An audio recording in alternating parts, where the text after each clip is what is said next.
Probinsya sang Antique nagtukod sang Anti-Insurgency Task Force. Ini ang pinakaunang probinsya sa Panay nga naghimo sang among tikang. Sunod sa militar, ang task force ang nagapakita sang tinutuyo sa probinsya nga mahilway sa insurhensya kag suporta sa kalinong kagkatawhay. Ginpangunahan ni Governor Rodora Cajao ang pagpirma sa Executive Order No. 119.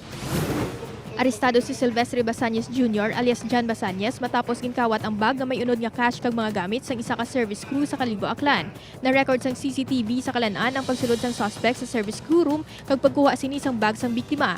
Nahibaluan man nga si Basañez ang suspect sa pila ka pagpangawat sa mga pasyente sa ospital sa Kalibo, butang nga ginako man sang suspetsado. Patay ang 15 anyos nga grade 9 student nga si Raven Monterfio matapos gintiro sa iya pakaduwa nga si Florante Monterfio sa banwa sang Maasin, Iloilo. Sa investigasyon sa Maasin Police, may nagluntad nga pagbinaisay sa balay sang biktima.